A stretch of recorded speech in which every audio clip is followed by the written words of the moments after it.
Oh, hello, everyone, and welcome to today's webinar. My name is Ilaria Parodi of the International Schools team at Pearson, and I would like to extend you a very warm welcome to today's webinar on global politics for the IB Diploma Program.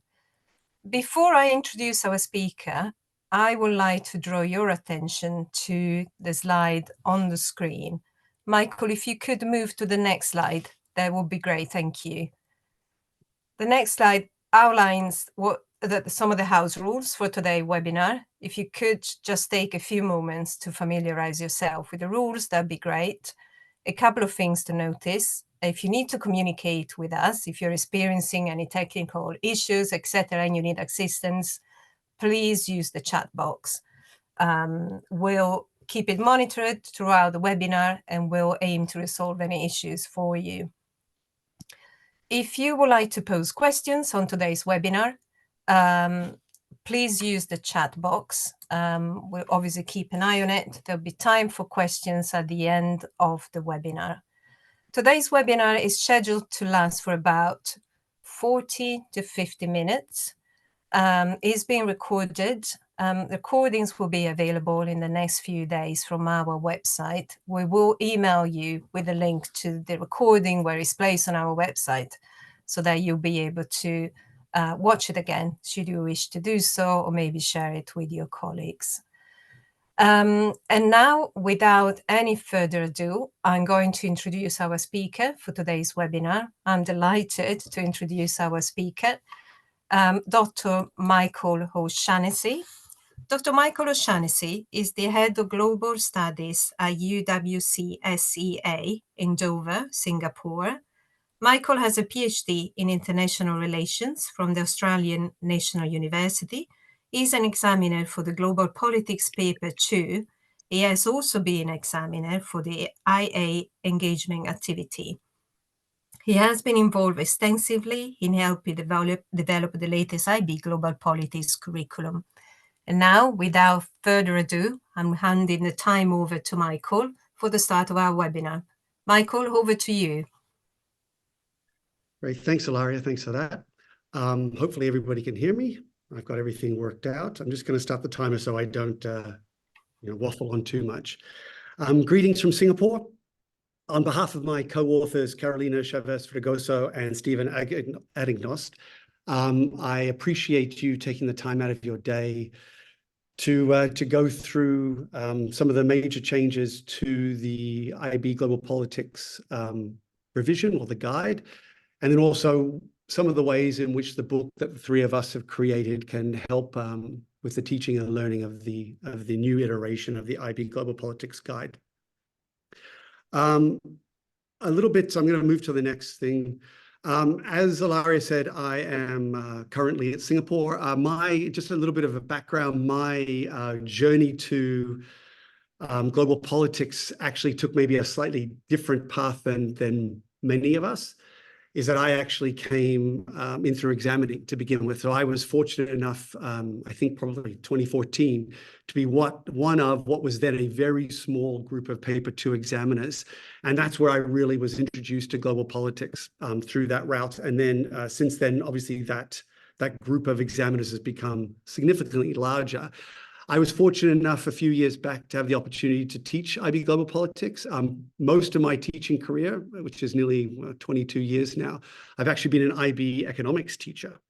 So like many of us, I think, as I've come into global politics through a different group 3 course within the IB. Having said that, my passion has always been global politics. Most of my postgraduate work is in international relations. And so when I had an opportunity to teach global politics, I grabbed it with both hands. And certainly in moving to Singapore here at UWC, I've really thrived being in that situation again. So I'm just going to give you a little bit of a background there. The agenda for today is to very quickly provide some context. I'm a big fan of providing context in global politics for the changes to the syllabus. Then to talk a little bit about teaching and learning as far as the new syllabus is concerned. a quick talk about assessment, and then a little bit on how the DP textbook that the three of us have created aligns with the subject guide. And finally, hopefully to leave enough time for some of your questions and answers, because honestly, I think that's probably the most valuable bit of these webinars, is to kind of see what questions you have and to hopefully answer them as best I can. All right. So what we need to keep in mind, a little bit of historical context here, is that global politics is still a relatively new IB course. It only went mainstream in 2015. We're actually a little bit late for our the next iteration of our guide, but of course the pandemic, as it did in so many ways, kind of halted progress. And also to recognize that in its current form, it was actually built upon a set of school-based syllabi. So it's always had, I hesitate to use the term Frankenstein's monster because I think it was way more elegant than that, although it was no less complex than I think Frankenstein's monster was.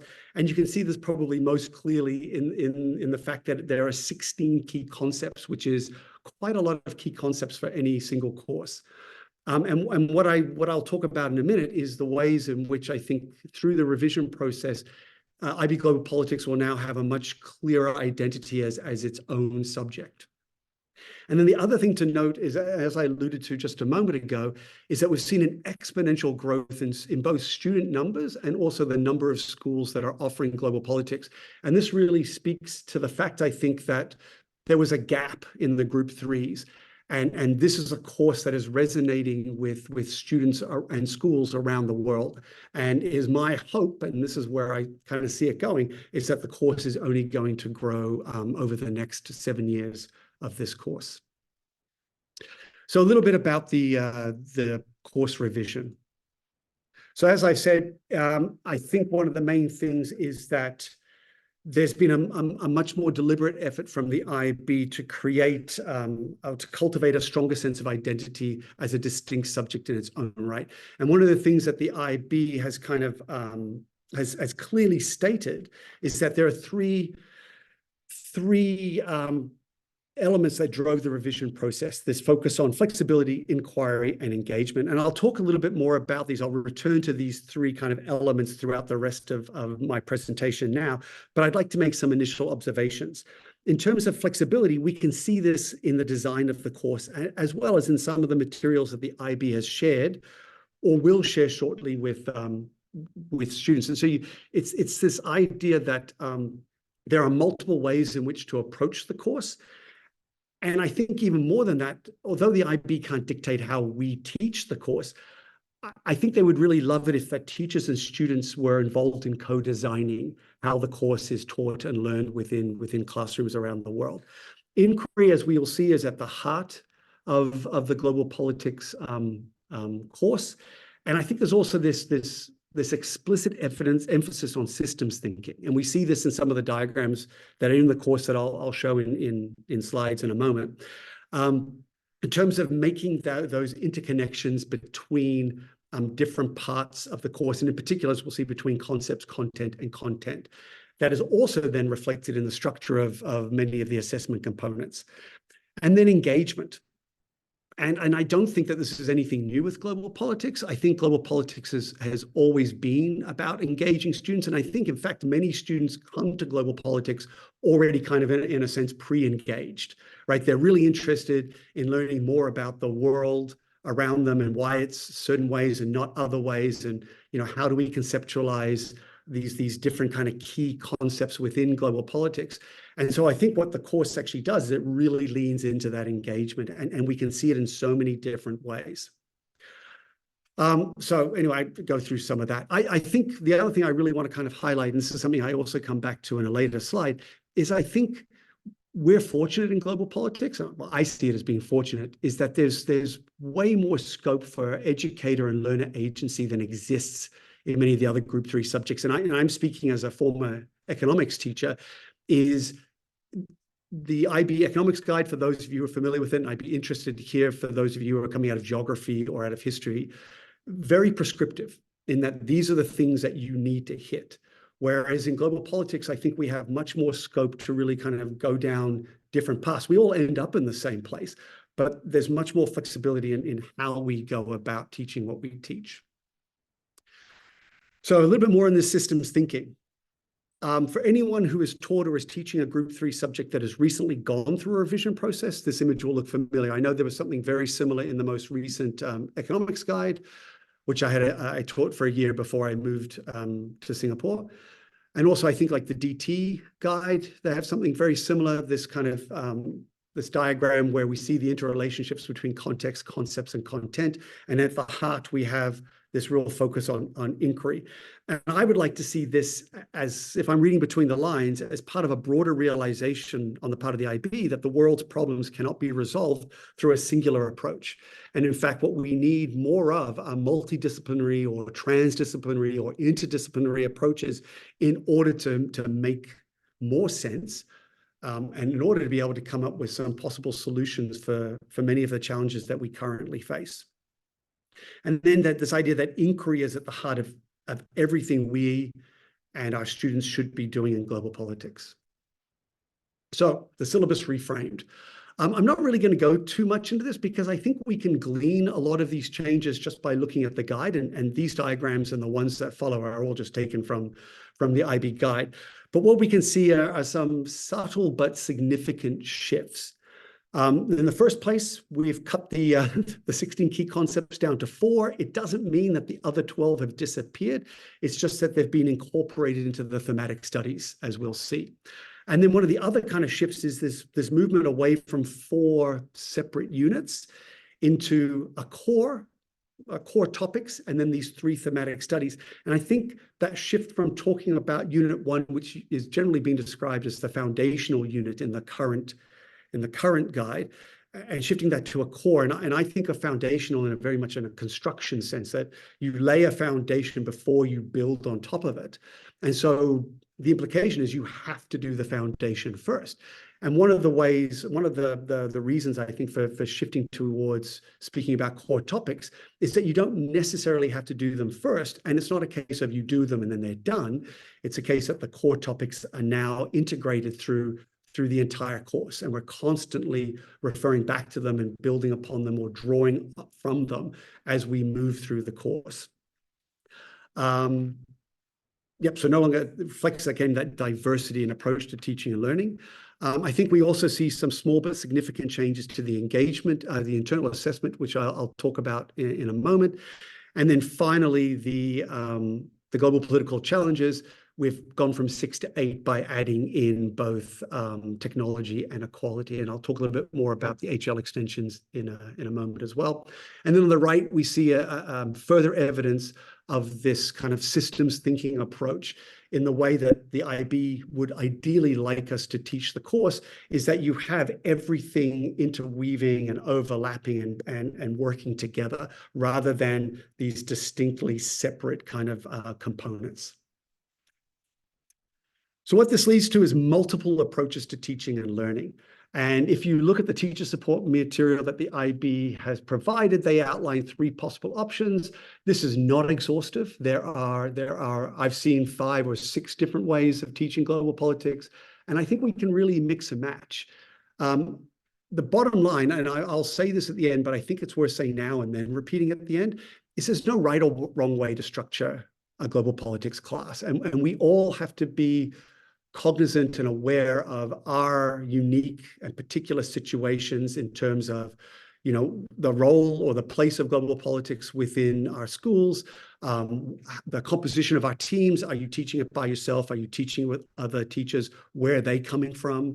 And also with our students as well. And we need to really kind of mold our approach to teaching global politics to best fit our particular context. So I'm going to quickly outline the 3 that the IB has talked about, and then I'm going to quickly talk about mine and perhaps provide a rationale for the way I'm currently imagining I will teach the course in August this year. So the first one is teach global politics what I suppose would be called the traditional way. And there's nothing wrong with this. This is something that the IB recognizes because There may be some among you who are going to be teaching IB Global Politics for the first time in August, or if you're a November school in early 2025. There may be some of you who are watching this as a recording and have turned up at your school in late July or early August and have been told, hey, guess what? You're teaching IB Global Politics next week or the week after you want to prepare. So there is nothing wrong with starting with the core topics and then following with each of the 3 thematic studies in turn. Nothing wrong with that at all. Option 2 is to teach the 3 thematic studies in turn and then incorporate the core topics within each, drawing on the relevant sections or the relevant components of the core topic as you need them to help your students make sense of each of the 3 thematic studies. The third one, and I suspect, they're never going to say it explicitly, but I suspect that this is what the IB would like us to do, is to adopt a case study approach by creating 4 to 6 case studies, each of which incorporates a core topic. And then the case studies will be connected to more than one thematic study. Ideally, each case study would be connected to all 3 thematic studies, although that would be quite a challenging task. The way I'm going to do it is this option 4, which is a bit of a hybrid, and I'll explain why in a moment. But I'm imagining that I'm going to teach the core topics in a traditional fashion, and then adopt a case study approach for the remainder of the course. And my reason for this is that in my particular context, I'm the only global politics specialist. The other teachers in my team are coming from other subjects, and I really don't want this shift to be too much of a shock to their system. And I'm also thinking that that my kids, what we often see is with grade 11 students coming into global politics, it's really their first exposure to the course, and they're not really familiar with it, and I want to ease them in. And at the same time, I'm suspecting that most of my students coming out of grade 10 are not familiar with a case study approach to the degree that I would like them to be later on in the course. And so I want to be able to introduce this methodological approach, slowly. And then what this also does is it provides an opportunity for me to be able to co-design the course with my students, because I'll have a semester for me to get to know them and for them to get to know me. And I'm hoping that this will help in terms of an active buy-in. And then where the other little bit of kind of difference to the option 3 is that I'll create probably 6 case studies. We will only cover 3 to 4. And this allows, again, that flexibility, is that to negotiate with my class of which 3 to 4 case studies do they want to study over the next, year and a bit. And then it allows me to leave space at the end of the course, towards the end of grade 12 before they go to their IB exams, and this is my thinking, to have them actually develop a case study collaboratively of their own. So a chance to practice some of those soft skills of collaboration and also creativity, but to give them the flexibility to pursue a topic, a case study that they are interested in, because I might try as best I can to create 6 case studies that are diverse, that touch different parts of the world and different topics and all that kind of stuff, but I'm still going to miss something that a set of kids or a number of kids are going to be interested in doing. So I'd like to have that little bit of flexibility. Now, I recognize that we're not all going to be in the same place, and so we all have to do what works best for us. So the HL topic areas, as I said, we have expanded them from 6 to 8 with the addition of technology and equality.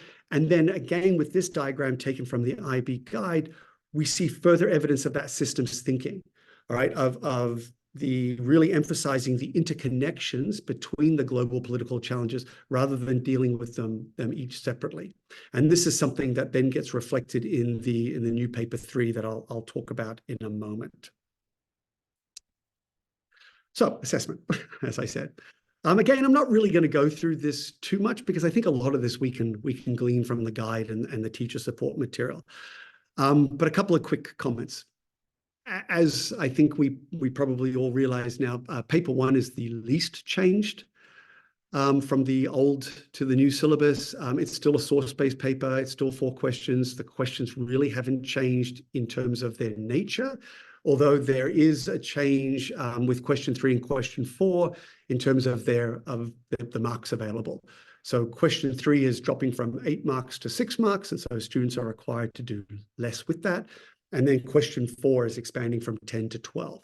So, there'll be something we'll have to train kids in terms of time management as far as paper one, but it's still roughly the same as what we're doing now. The other significant change is that paper one is going to be focused on the core topics. So a little bit different than now, where paper ones can be drawn from any of the 4 units. Paper two is also relatively unchanged. Probably the most refreshing thing is it's no longer a 2 3/4 hour paper, which more than anything was just an exercise in endurance for the HL students at least. And now it's dropping to an hour and 45 minutes. It's exactly the same for SL and HL. The other significant difference, it's now split into 2 different sections. So we have a part A where there are 3 questions. Each question is clearly grounded in one of the thematic studies. And then part B, which is what we're now calling integrating questions. And each question basically requires a student to draw upon 2 separate thematic studies in order to answer the question. This is actually not different. This is actually no different than what has appeared in paper 2. For probably the last 5 or so years, it's been the case that in each of the dyads, I suppose, is one of the questions in each of the units was clearly located in that unit. And then the other question was a crossover question in that it drew from that unit and then one of the other 3 units. I guess the difference now is that students are being forced to answer one in-unit question and one integrating question, whereas in the past, they didn't actually have to do that. There is also, and I'm speaking as an examiner now, another significant change in that the rubric, thank goodness, has changed. We're going from 25 marks now to 15, and some of the level descriptors have also changed, which my hope is this then opens up that top mark band, which will be 13 to 15 marks now, and make it much more accessible to students than the current top mark band. And maybe we can talk about that a little bit in the Q&A if you like. What's the other major change? Sorry, just wait, I was going to find where I am in my notes. The other major changes within the IAA rubric, and again, it's one of those kind of subtle but significant changes in the way it's described. So it's no longer an engagement activity, but it's an engagement project, and that has a very different feel. And we see this in some of the assessment criteria for the engagement project, that there's a little bit more of a focus on the process and not just on kind of an analytical evaluative report. And then the other significant change for HL students, and this is kind of, again, leaning into that engagement, is that HL students will now have an extra 400 words to propose a policy recommendation, to advocate for a policy or a strategy or something like that. And this is something that we see in other HL subjects. So again, I'm speaking as a former economics teacher, but the policy paper in paper 3 was essentially asking HL students to do something similar. And I think this is a really positive shift from the IB. It's kind of, in a way, I think it's kind of paraphrasing a quote from Marx that, it's not enough for HL students to interpret the world. The point is that they should be trying to change it. And this is one of those ways in which they can kind of, advocate for a change. And something we also see in the paper 3. And that is the most significant change for HL students, is this introduction of a paper 3 to replace the HL oral extensions. The nice thing is it still keeps with the case study approach that we see with the current presentations, but we see more of the systems thinking. I think one of the things, I don't know what it's like for experienced teachers, but one of the things that frustrates my current students and my former students is that with the HL presentations, they're kind of required to pretty much stay within a single global political challenge. What the paper 3 is now explicitly requiring them to do is to make some of those interconnections. So again, we're seeing that kind of systems thinking. It is a stimulus-based paper, and I think there's some training that is going to have to be done with students, and I imagine with some teachers. I'm kind of thinking through this myself, of the difference between a source and a stimulus. And the main thing is that students in a paper 3 are not actually required to use the stimulus in the same way that they are required to use the sources in paper 1. The stimulus is just there to get them thinking. I think what's perhaps still a little confusing is that if we look at the paper 3 specimen, the stimulus there looks not too dissimilar than something we might see as a source in paper 1. I think ideally the IB would like to use kind of less paper 1-ish looking things for a stimulus in the paper 3, but this is something that maybe we'll see in the future. I know in some development meetings, we were talking about kind of using like social media, using tweets and things like that as a stimulus. And again, in the second question, part B in the paper 3, there's a requirement for HL students to advocate for or to recommend a particular policy or strategy. So mirroring the additional task in the engagement activity. So finally, how does our book, the book that the 3 of us create, help you and your students?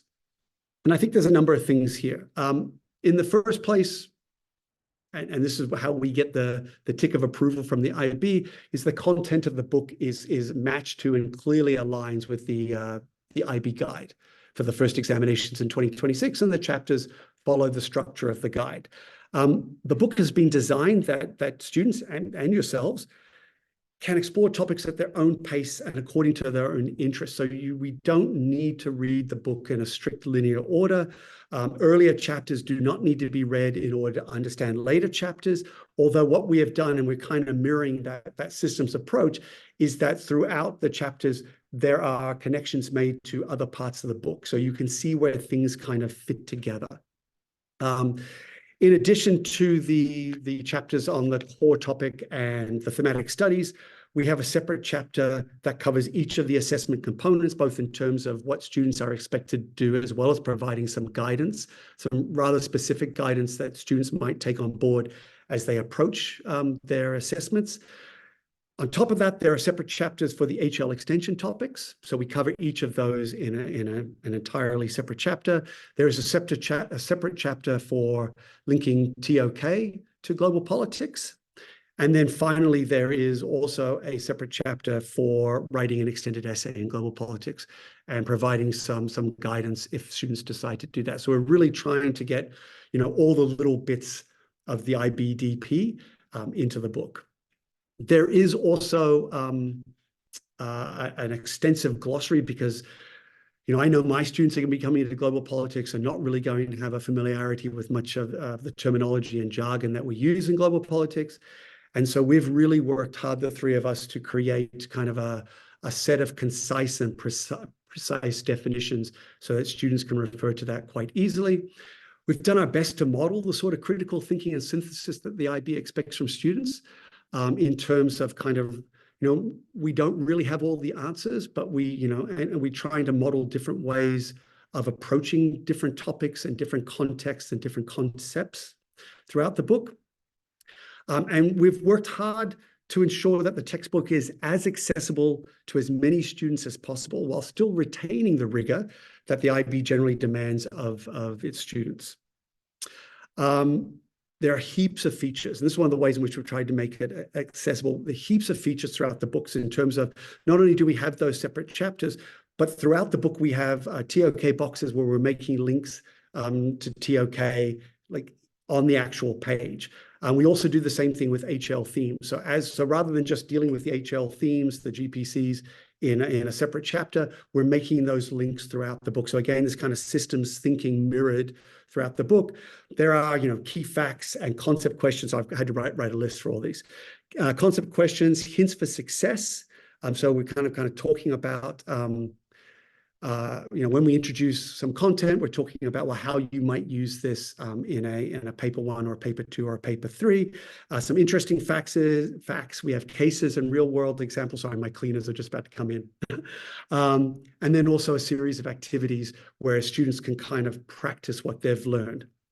And finally, and I think maybe this is one of the things that we're most proud of, is we've really taken the global and global politics to heart. One of the core or the centerpieces of the IBDP is this focus on international mindedness.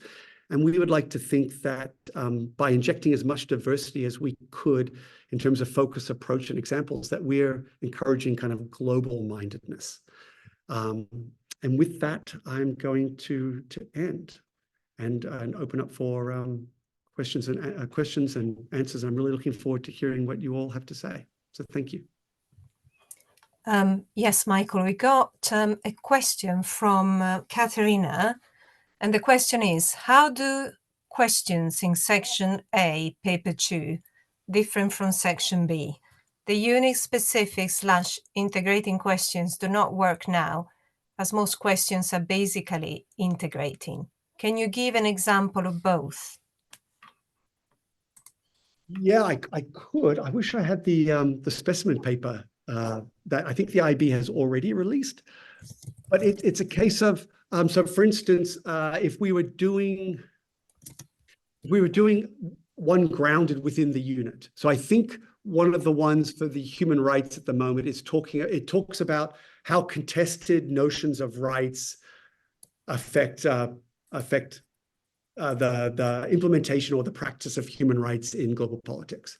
So that's very much within that unit. You do not need to go into development and sustainability or peace and conflict to answer that question. You could, there's nothing stopping you from doing that, but there's no requirement. And I think when the mark scheme comes out, you'll see in the mark scheme that's provided to examiners and then released to schools later on down the line, unfortunately, I think you have to buy them, is you'll see that there's no requirement. So that would be a case of, how do contested notions of rights or contested conceptualizations of rights affect the practice of human rights within global politics? An integrating question, the ones that appear in section B, very clearly are signposting, you need to draw from the rights and justice chapter or unit, as well as from development, sustainability, or peace and conflict. So it could be something like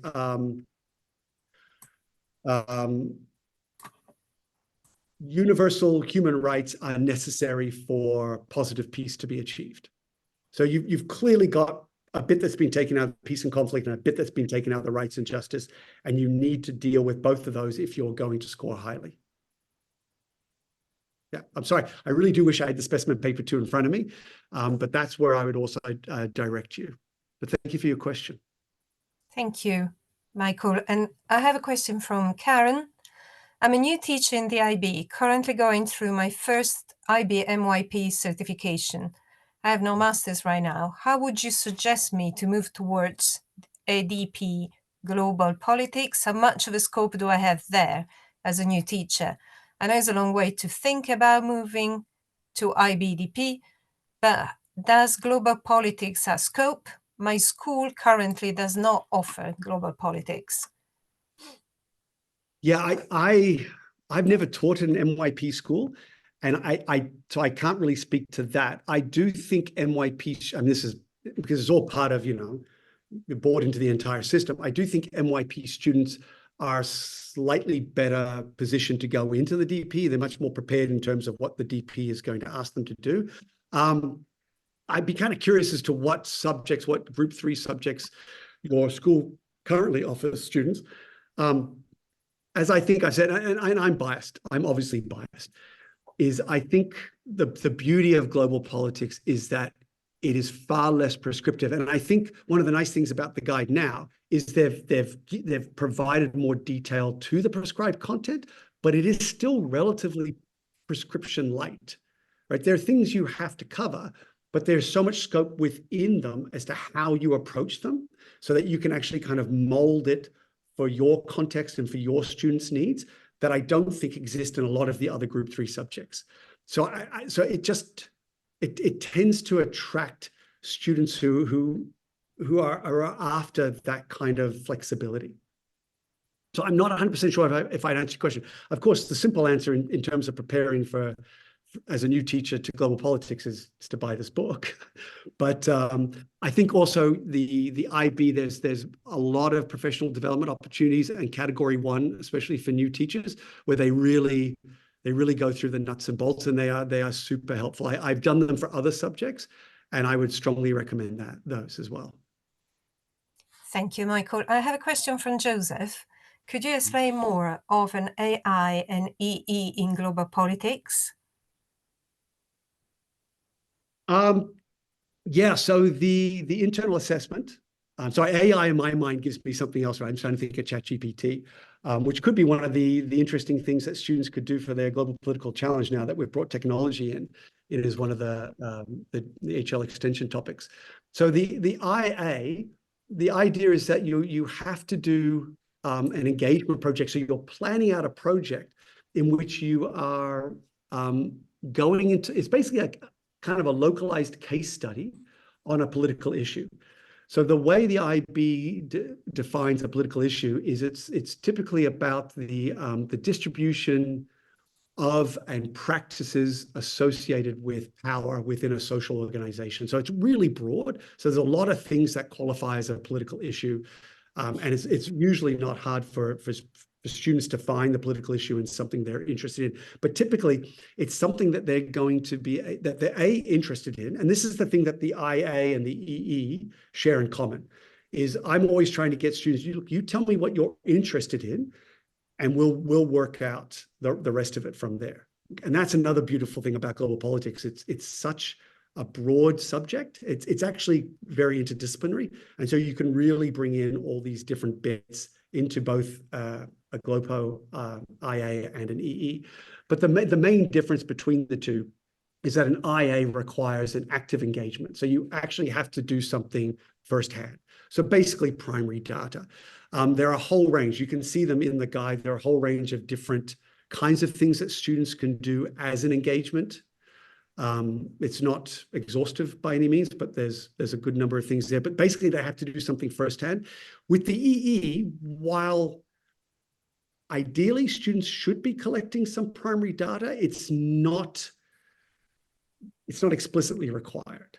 And also the main difference between the EE and the IA is the EE is, well, for SL students, it'd be twice as long. And for HL students, it's an extra 1,600 words. So it's a much more in-depth process. But essentially, they're relatively similar. The thing to keep in mind is that whatever a student does for their IA, they can't also do the same topic for their extended essay. The IB does not allow what they call double dipping. Just keep that in mind. Thank you, Michael. I have a question from Jacobus. Is it 2 HL extension topics? Yes, the short answer is at least 2. Yes, they need to be able to make connections, interconnections between 2 of them in their paper 3.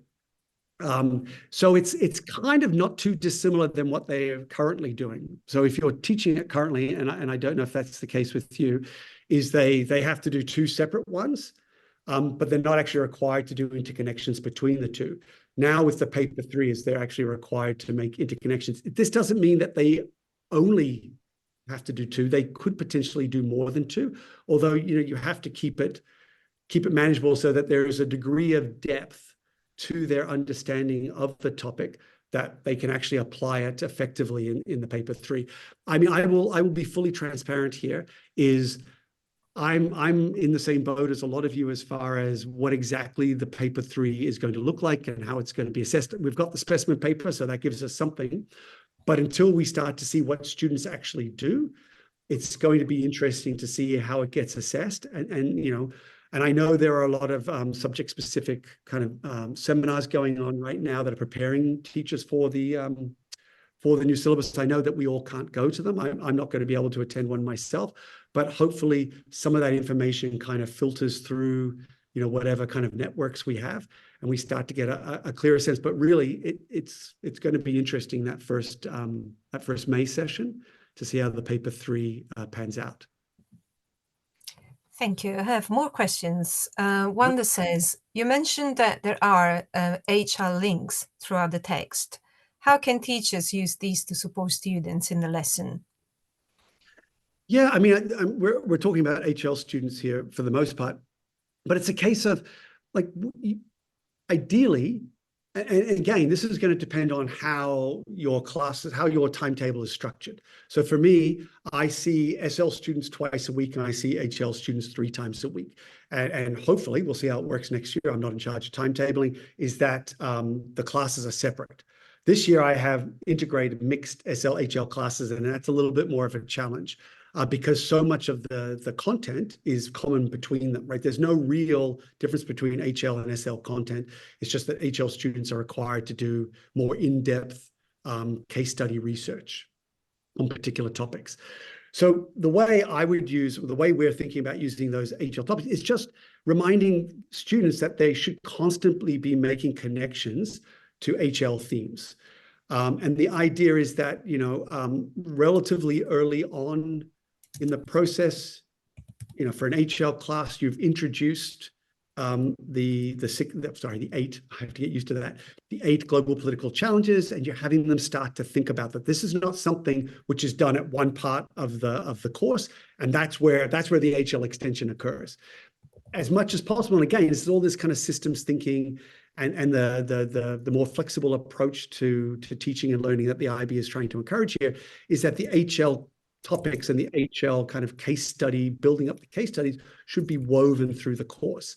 And so what we've tried to do in the book is to highlight some parts that, hey, if you're interested in the HL topic of identity or in borders or in technology, this particular bit of content or these particular contexts, you can start to make those connections. Now, we don't make the connections for the kids in terms of, well, this is exactly how this particular bit of content fits this particular HL topic, because we want to leave it up to the students to make those connections. We're just flagging that a connection is possible. Thank you. I have another question that says, although there isn't a strict order that you have to walk through the book, do you have a recommended order? I'm afraid I'm going to give a fairly unsatisfying answer to this.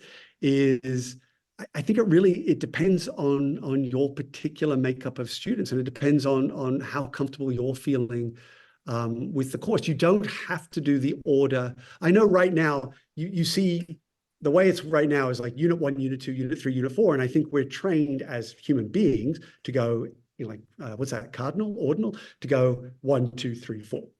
Right? I don't actually do that right now, simply because I find peace and conflict. So I actually do 1, 2, 3, 4. You can do them in any order. And honestly, I would say do what you're strongest with first and go with that. So for me personally, and again, this is just made up due to the structure of my team, because I have like a geographer, I have a historian, I have an instructional coach. I'm the only global politics person. They're all excellent teachers, but it's just a case of, look, that's not their priority. And I fully understand that. So I want to, lead people into it as much as I can, and also where my students are. So I will start with the core topics and provide that kind of basic understanding of the framework of global politics and how we actually frame our understanding of what I call big G, big P global politics and small g, small p global politics. And then to move into the thematic studies.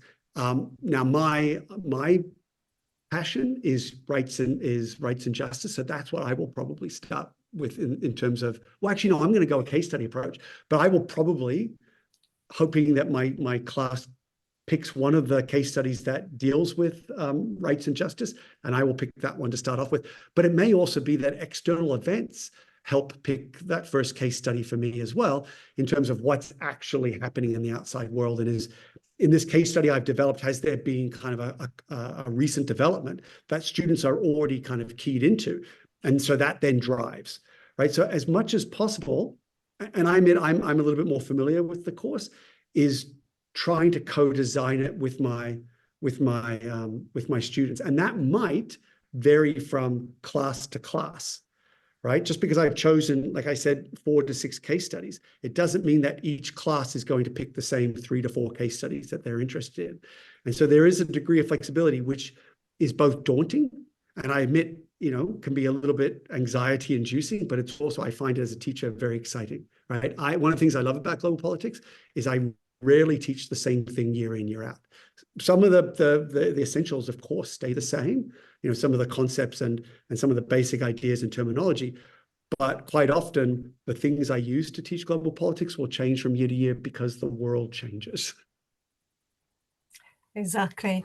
There's a question for Joseph in chat, and it says, must I link my lesson topics with TOK all the time? Is there an easy way of letting learners link TOK with all the topics they interact with?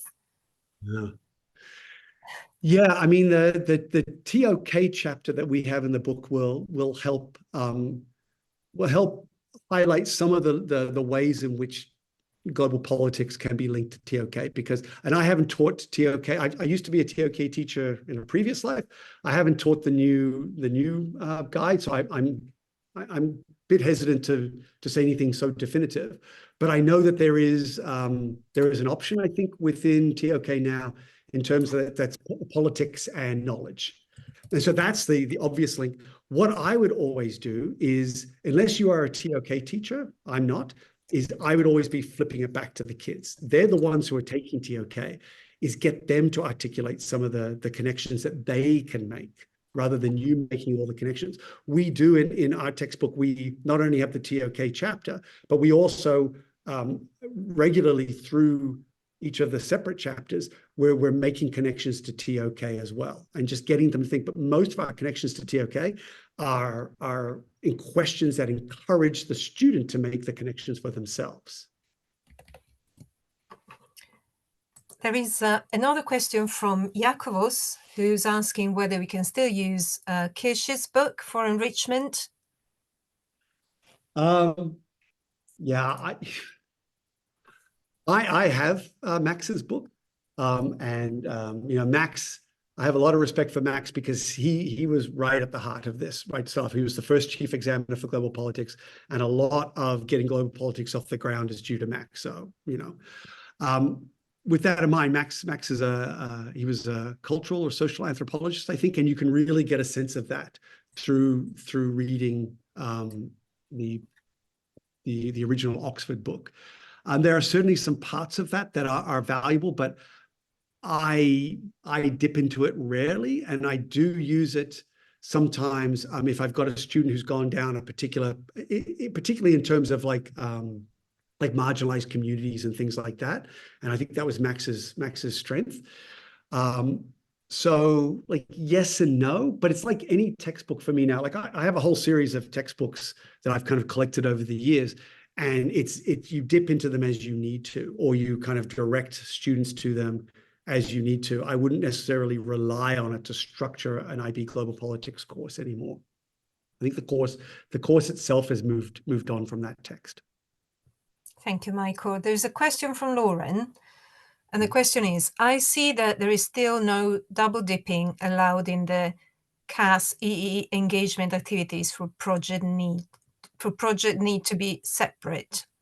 I wonder what the rationale for that is, only because researchers in university will become experts in a topic and all their activities will be centered on the topic. I wonder why IB students are expected to keep their engagement CAS EE so separate and not linked in any way. Yeah, now I can't speak on behalf of the IB. I'm not a representative of the IB. So I don't know the exact reason. I also find it frustrating, particularly when it comes to not so much the CAS, but when it comes to the EE and the IA. What I tell my kids, and it's interesting, I've just introduced the engagement activity, as we're still calling it, with my current grade 11s, who will be the last ones to go through it in its current iteration. And I have global politics is a relatively popular EE subject here at my school. And so I do have some students who are doing, let's say, refugees, right? They're doing something with refugees for their IA, and they want to do something with refugees for their EE.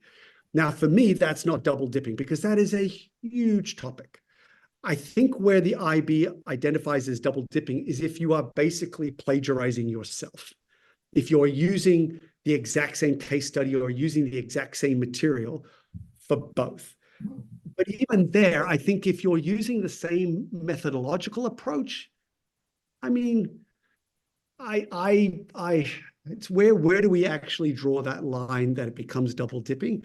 I don't think it's as clear a line, and I think we need to be careful about quashing student interest and passion in a topic. I think that's, for me, what should be lying at the heart of both the IA and the EE. And for me, I want a student to come to me and say, and tell me what they are passionate about, and we will find something in global politics that fits, if not their first passion, then their second passion. Because as I'm sure, you know, those of you who've supervised EEs and IAs, is they can be a slog, because these kids have a lot of stuff going on. And so the more we can keep them interested and the more they remain interested in what they're doing, the easier it'll be for them and the easier it'll be for us. So I'm not sure if I've answered your question entirely, but I think there is some latitude there. It just, at a broader sense, there is some latitude that doesn't qualify as double dipping in my mind. That's my personal opinion. We have more questions. The next one is from Ben. What was the justification for removing the HL presentation component? Although it was logistically a bit challenging, it did give candidates an opportunity to demonstrate their knowledge and understanding in a different way, which I think was very valuable. I agree. I agree, Ben. I understand, like in many of the curriculum development meetings, this was a topic of heated discussion amongst all of the teachers and the participants. And people from the IB came and explained their rationale behind doing it, and it all makes sense. I've always loved it because it is a real point of difference between global politics and all the other group threes, right? In terms of their internal assessment. However, we were always going to run initially, way back in the day, the HL, it was actually externally assessed. So it was the current format, but it was externally assessed, and it just became too much for the IB to do. As I alluded, we had this exponential growth of student numbers, and it just became just too impossible for it to be externally assessed, which is why it went to being internally assessed.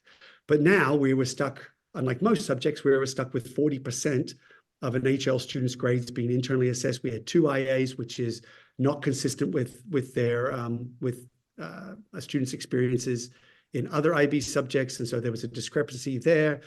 There was also some issue in terms of,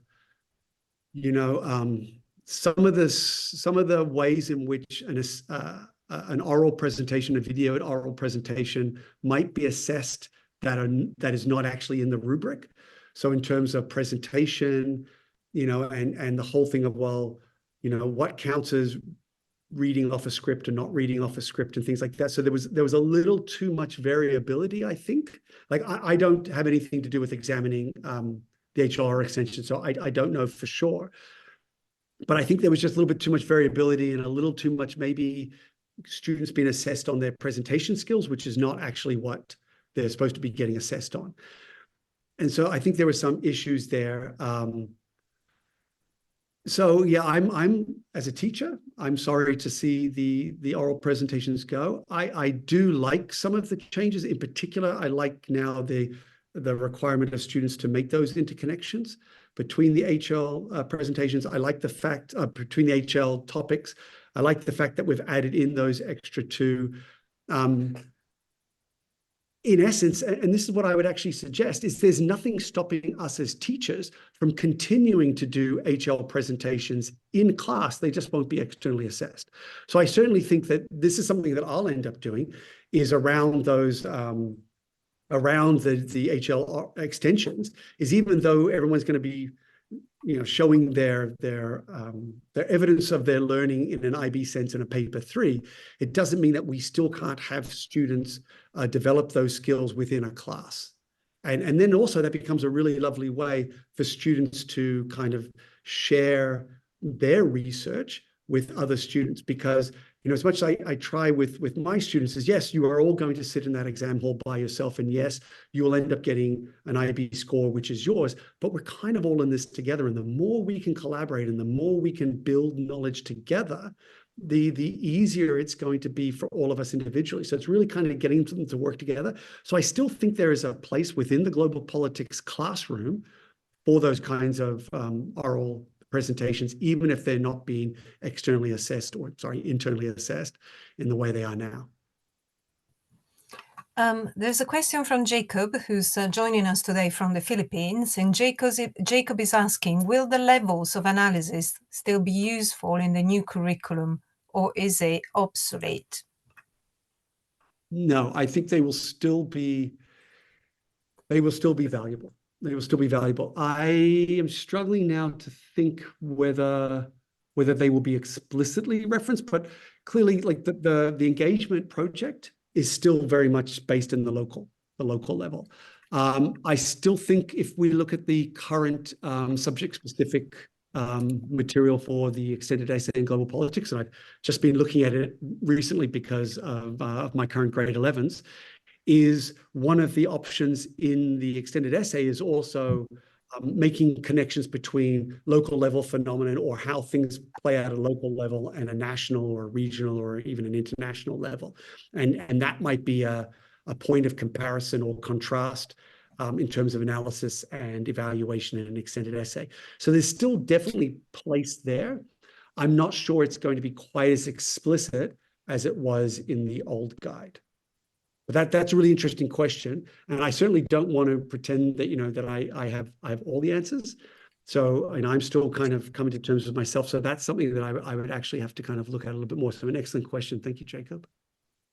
There's a question from Lauren. How has the changing from engagement activity to engagement project changed the nature of the PIAIA? PIAIA?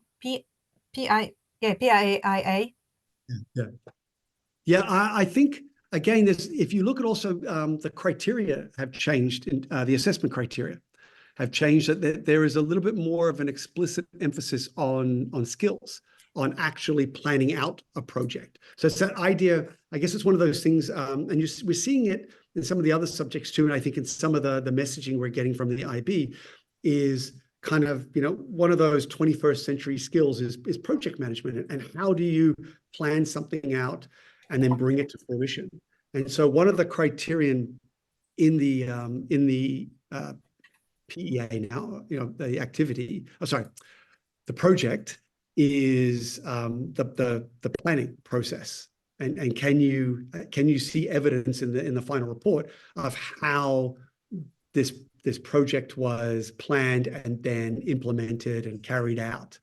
And so it's one of those kind of subtle but very significant shifts, because it's something that kids were always doing. I think if you were going to do well in the engagement activity, you had to project manage it, right? It was built into it, but it just wasn't assessed. And I think I think there was enough variation in the quality of reports and the quality of engagements and what students did and how they did it, that I think the IB wanted to make it explicit. So it's now something that we're going to teach explicitly, that's a skill you need to have.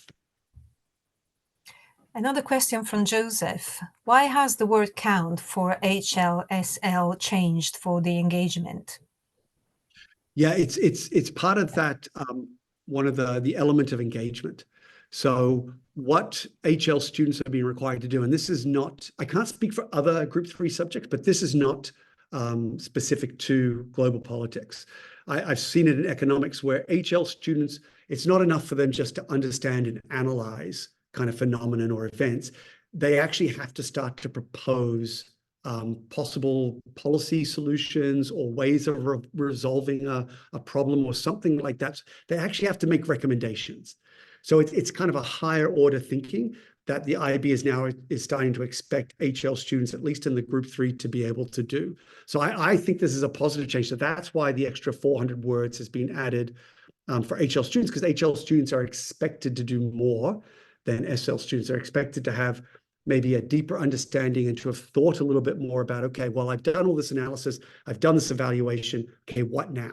And so actually starting to put into practice some of their analysis. So again, it's one of those things that I tell my kids, I always have a long game approach to teaching. So I'm preparing them for an IB exam at the end of the 2 years. I'm preparing them to be successful at university. So these are some of the things that will help them at university, kind of thinking through things and, okay, so what does this all mean, and what could I do with the information that I have now, with the knowledge I have? And then beyond university, right? These are the kind of skills that you would need either in the workplace or just as kind of as a citizen in wherever you end up finding yourself, so that you are actually able to put into action your knowledge. That's an excellent question. There is another question from Nadine. For the HL paper, how should we prepare students? Is it the same as the HL extension, in which they research and come up with a case study, or is there a specific content to go over? I wouldn't necessarily say there's specific content, because I think this is the idea, much like the current HL oral extension, it's students pick the topic, right? I don't, at least, and maybe other classes do it slightly differently, where maybe you would have a common topic that we're all going to do, And so you can kind of maybe do that for the first one, just to kind of give people an idea of how do you do your research and how would you present those findings and what do you need to do. But at the end of the day, the global political challenges should be something that a student has chosen for themselves. So I don't think that's different. I will say, I think that the chapter that Carolina wrote on the HL extension topics in the book would be helpful as kind of a starting point to kind of give some material for students to start with, kind of a springboard into their research. But at the end of the day, it's student directed. They have to pick the topic. They have to put in a GPC in one of the global political challenges.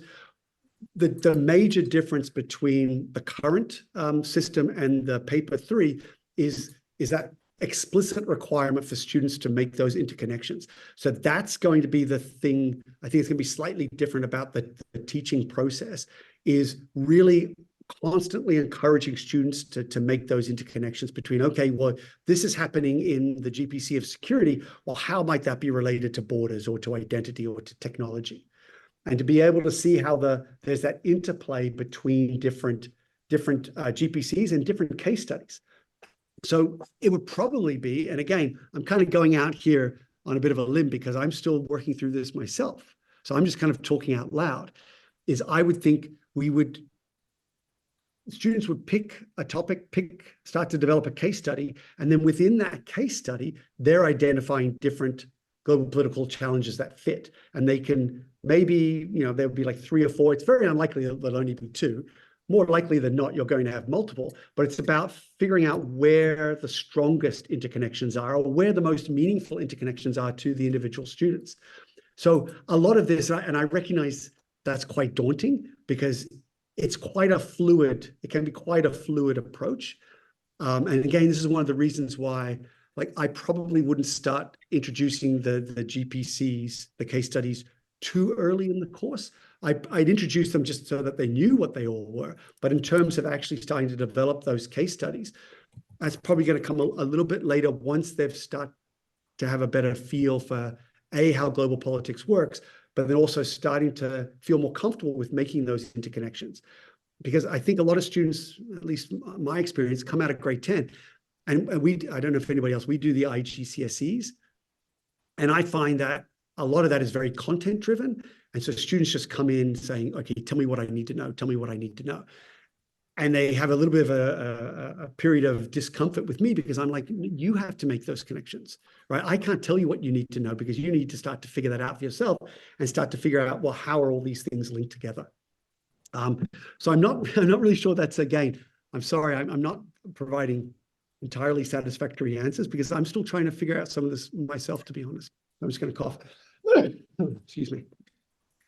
Now we are at time, but there are still 3 questions to be answered. So I think maybe we'll do another one and then we'll do the following 2 separately. So the next one is from Sophia. And Sophia is asking, how does a new global politics teacher work on cases, real-world examples? Does the teacher choose which cases to teach in class? Yeah, it's a good question. And this was the con to the option that I think I'm going to do. It requires a bit of work up front. I'm not saying you necessarily have to have entirely complete and streamlined case studies ready to go at the start. But the way I'm thinking I'm going to do it is I will create 4 to 6 case studies. And I've started to create like a little Google Doc where I'm throwing in ideas. So for instance, like China's rise. And then you can figure out, well, okay, that's development and sustainability through the Belt and Road Initiative. That is peace and conflict through the South China Sea, the disputes in the South China Sea. That is kind of rights and justice through the treatment of Uyghurs in Xinjiang. There's all, so you can figure out where it kind of fits.